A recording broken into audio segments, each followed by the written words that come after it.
What we're seeing is the consequences of governance designed to generate fear, headlines, and conflict. It's governing by reality TV. And today that recklessness cost someone their life. So this is just a follow-up on yesterday's video about the shooting. There's not really anything to visibly see here, so speed the video up if you'd please. The only thing that I could not see in the original video was that Pretti was putting himself in between ICE and someone else. Otherwise, my breakdown of the original zoomed-in, sort of blurry video from inside of that building was completely and totally accurate. I was right about the guy pinning him, who turns and leaves before the shots happen, as having disarmed the man's gun. And as that's the only practical conclusion, the conclusion also means that the claims that Pretti approached ICE while brandishing his gun must be a lie. Otherwise, they wouldn't have been searching for his gun, which they clearly were. I was right in that the green guy was the one who shot him, as his body language matched the outcome the most. And I was right in that the audio would be key in figuring out the proper outcome of all this, the flow of information. Well, more exactly, I was right in my repeatedly asking Democrats to stop blowing whistles, honking horns, and screaming profanities, because now that we have more footage with audio, it provides absolutely nothing useful. I already knew everything that happened from the first video as far as physical stuff goes. Other videos do provide better visuals, but facts don't get more correct, and I was spot on the first time. As I was when I complained about how Democrats making all of this noise as being unhelpful. You are not protecting your so-called neighbors, aka illegal invaders. You are actually endangering them. Well, they aren't likely to be the ones out protesting anyway, so you're endangering other U.S. citizens, like Alex Pretti, who are protesting on behalf of the illegal invaders. You are antagonizing ICE. You are making it impossible to hear, which is dangerous for both the protesters and ICE, as the person on your right is shouting "Death to America," and the person on your left is shouting "You'll hang for this." And between blasts of whistles and screams of "F you," the ICE agents, who are already very high-strung considering the scenario, could very easily mishear "fun" for "gun." And just like that, tensions are maxed out, cranked to 11, and as protesting seems to be all fun and games until someone gets shot, I made a video on that, it wouldn't be so unlikely for an agent to shoot someone over such a misconception. In fact, that's the story I'm now hearing regarding Alex Pretti. So Pretti was said to have had a Sig Sauer, and I've played loads of gun games, but I don't know a whole lot about real guns when it comes to esoteric knowledge, such as the likelihood of accidental misfires. And if what other people say is true regarding the SIG being infamously dangerous for this, then I don't even know why it's legal. I have no problem with sane people owning guns, and maybe I'm the crazy one for saying this, but there's a difference between owning a gun and owning a Moonraker laser that goes rogue if you look at it the wrong way. That's sort of besides the point. The point is that people claimed the disarmed SIG unintentionally fired.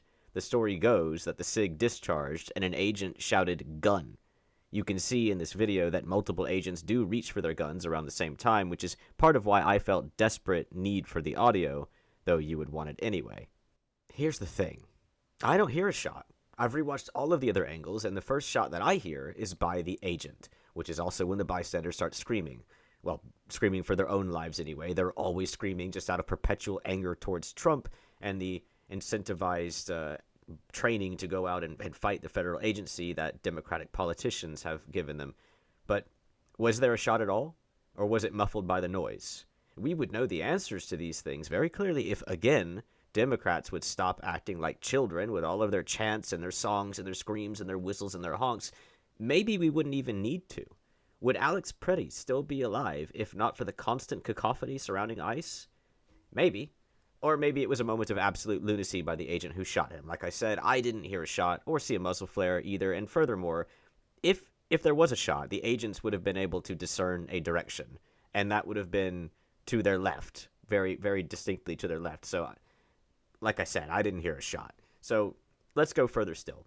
Would he still be alive if he had just let them arrest him instead of resisting and turtling on the ground in a defensive posture? Very likely. Would he still be alive if he hadn't been standing in the middle of the road antagonizing ICE? Almost certainly. I've made a video on this before. Protesters need to wake up to the fact that it's not a game. It's dangerous. Tensions are high. People issue threats with every breath. Everyone is wired, and things happen very quickly.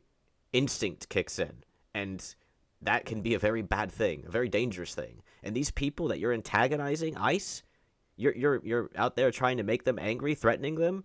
You simultaneously call them untrained criminals. What's wrong with you? It's time to stop. Now, he was obviously undeserving of even being hit in the face with a pepper spray can, let alone shot to death. But Pretti should not have positioned himself in between another and an ICE agent. He shouldn't have put his hand on the guy's chest as if to stop a friend from attacking somebody. Like, whoa, man, cool down. Whoa, cool. Like, from a civilian point of view, this is understandable. But even without seeing the outcome of this, I could have told you that it was a bad idea. Now, I'm parroting my other video here, but the survival instincts of protesters is in the negative right now because they don't feel endangered, despite everything they say. Pretti shouldn't have been shot, but he did nothing to keep himself out of harm's way. Same for Renee, and same for any other who could have, if things went differently, ended up dead. The magenta coat woman in Pretti's death, I think, is a prime example of this. She went from shouting some generic Karenism at ICE to screaming for her life as she scampered a whole 25 feet away, give or take, only for her to stop, turn around, and continue recording the people whom, from her point of view, just murdered a protester indifferent to her. And what does she do? She starts screaming at them. You know they have guns, right? You aren't at a safe distance. The understanding of the fact that she might die existed for approximately 3 seconds as she scurried, and then she reverted to being a deer in headlights. And tens of other people did the same thing, following ICE in arm's reach after the fact, after the shooting, following them and screaming at them the entire time. Did you not see what I saw? I mean, think of how stupid angry you have to be to do that. Think of how little it would have taken for those agents to make the worst choice possible. And this lady, magenta lady, she goes on to say someone should call the police. You're holding a phone. You're recording with it. Also, the guy was just shot a million times, but turn it off and call the police. Good Lord, woman. I hate to bash on her too much because it appears she was listening to Kalinsky, which explains how she had been brainwashed into being such a radical. And that's the existential endpoint of all of this, really. The brainwashing. Would Alex Pretti still walk this world if he had not been convinced by police and politicians alike, who are, without question, inciting an insurrection by alluding to, insinuating, and sometimes even outright stating that ICE are not real government agents, that they are thugs, bullies, Gestapo, racists, and most importantly, cowards who need to be stood up to? Absolutely. He would absolutely still be alive if politicians had not convinced him that the government was kidnapping children and pregnant women out of their houses. He would still be alive. Wake up, America. Wake up. You will not have a country if he rigs this election. You will have a president who will be running for a third term. Mark my word. I wasn't exaggerating when I said that I received in the mail a Trump 2028 hat from one of his biggest supporters. These guys are not screwing around. The rules do not apply to him. The most corrupt president in history. He doesn't believe in free enterprise, crony capitalism. He is wrecking this country, wrecking the economy. He's a lawless president. Wake up, America. Wake up to what's going on. People have been saying this for a hot minute, and I've been holding back as much as possible, but we can see very clearly that certain local governments are actively fighting against the federal government. And you would have to be absolutely insane to think that these politicians are doing this for the sake of protecting illegal immigrants of all people. You'd have to be crazy to think that Gavin Newsom or Tim Walz care about these people who can't even legally vote. But they certainly can push a narrative, can't they? I mean, look at how successful the rhetoric of their leaders has been in gathering thousands to revolt against the U.S. government for what, a year now? And who has died in this time? U.S. citizens? Who has been turned against one another? U.S. citizens. To protect illegal invaders. Really? That's what make Americans an American, is it? To scream at, accuse, attack, or even kill their countrymen for the sake of someone who's illegally in this country? Or are you just a meat shield to hide fraud, to hide to some other corruption that we don't even know about, perhaps? To give these politicians the votes of the idiots who are out there doing the right thing, the white knights? Why are you doing this? I'm Rochelle Bilal, the sheriff for the city and county of Philadelphia. And I say her name, Renee Good. Renee Good. Renee Good. Renee Good. Renee Good. This should not have happened, but we're here today. Let know that law enforcement professionals, real ones, not the fake made-up ICE, probably Trump's new army to attack citizens of the United States. Tell me, why is it that Democrats always talk about a certain list and insist that anything in the entire world that happens besides the revelation of that list is a diversion? Yet, when fraud is questioned in Minneapolis, Democrats all follow the will of their preferred politicians, left-wingers obviously, with a blind eye and a deaf ear. Besides the likelihood of them all being deaf, because after a year of screaming, honking, and whistles, that can't be too good for you. It's just so convenient to ignore the truth, isn't it? I don't, or at least I try not to. I've defended ICE a lot, but I defend them from people saying that ICE is breaking into schools and kidnapping children when the video of the incident in question very clearly shows an adult man inside a building with immigration court written on the wall, not a kid in a school. It's time to buck up. It's time to get serious and stop being complicit. It's time to stand tall and firm, have a backbone. I can't take this complicity. People rolling over. I should have brought a bunch of knee pads for all the world leaders. I mean, handing out crowns and this is pathetic. Nobel Prizes that are being given away. I mean, it's just pathetic. This guy's playing folks for fools. And it's embarrassing. Europeans think this is diplomacy and this will ultimately this is work. Diplomacy with Donald Trump? He's a T-Rex. You mate with him or he devours you. One or the other. I defend ICE from idiots, but I don't save them from anything. Like I said, I didn't hear a shot prior to the agents, and I'm not willing to stand up for ICE in this case. I do think that they did kill that guy, the one anyway. And as far as I've seen in any video, it still looks like a point-blank execution. And God, needless to say, the dumping of the clip into his corpse was Looney Tunes lunacy, not to mention the guy smashing him in the face with a pepper spray. They know they're being recorded while doing this, and they did it all anyway, so maybe they're everything the Dems said they were, or maybe after many months of enduring people screaming in their faces and threatening them, these particular agents had finally snapped. I don't know, but from my chair, I witnessed ICE doing something that I think they shouldn't have done, and I think everyone else saw the same thing, but they all come to their own conclusions, because we're different people. As for me, I sit here in my chair hearing hypocrites preach the evils of the Republicans' deeds on January 6th, as the Democrats do worse across the span of a year, everywhere in the entire country. We want calm and peace and normalcy back to our lives. They want chaos. We cannot and we will not give them what they want by meeting violence with violence.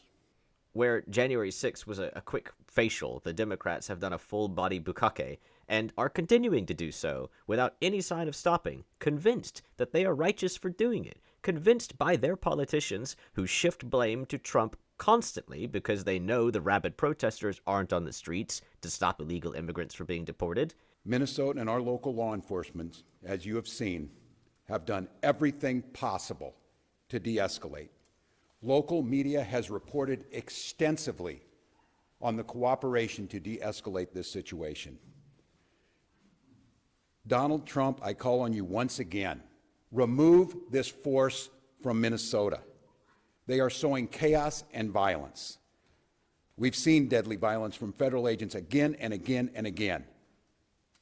But in contrast to that, on these frozen streets, what you witnessed yesterday was the best of Minnesotans, peacefully exercising their First Amendment rights. They're out there because they hate Trump.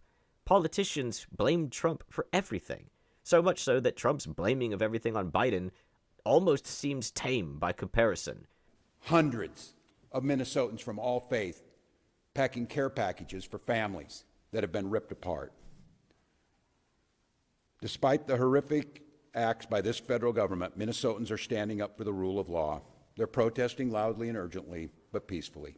It must stay that way, Minnesota. It's gotta stop. Alex Pretti would have likely been alive if Trump had utilized the Insurrection Act beforehand, which there, by my discrimination, was plenty of cause to do, but instead, things keep escalating. They keep ramping up. Maybe he's doing it on purpose. Maybe he's using ICE as a political battering ram, just like the Democrats are using protesters as their political battering ram.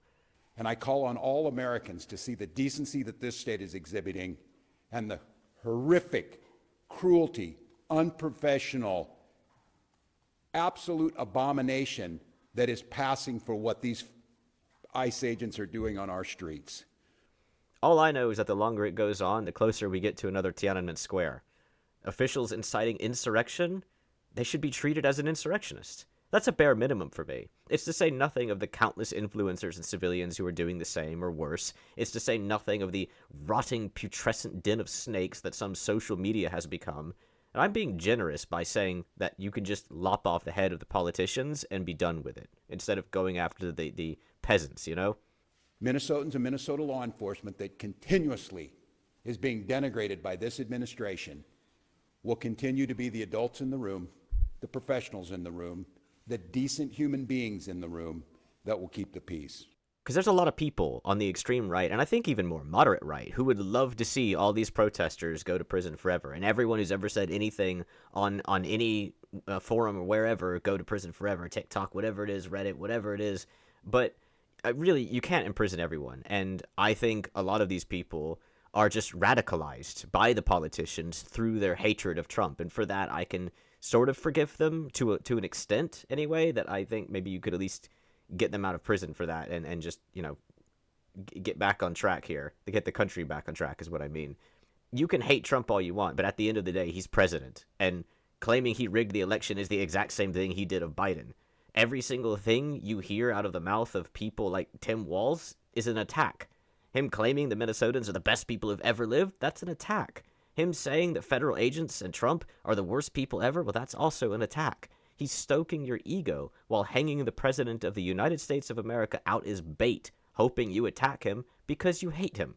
He's telling you to protest the deportation of illegal invaders in your country just because you hate Trump. If his intent wasn't obvious, then you must be blind as well as deaf, because that signer that he's got is going Super Saiyan on the translation. If Trump really was a dictator, you'd be buried. The least you can do is act with a modicum of respect for the position of authority, because if you don't, then what happens when a Democrat next sits there? Nothing. There's no authority. There's no respect anymore. It's been completely destroyed because you reduced its worth to zero. And the worst part is that you did that while blaming it on Trump, blaming him on running the country into the ground, as you're an embarrassment to everyone in the world, all over every social media site. You still blame it on Trump. Please, grow up. At the very least, again, I beg you, stop with the whistles. Anyway, thanks for watching.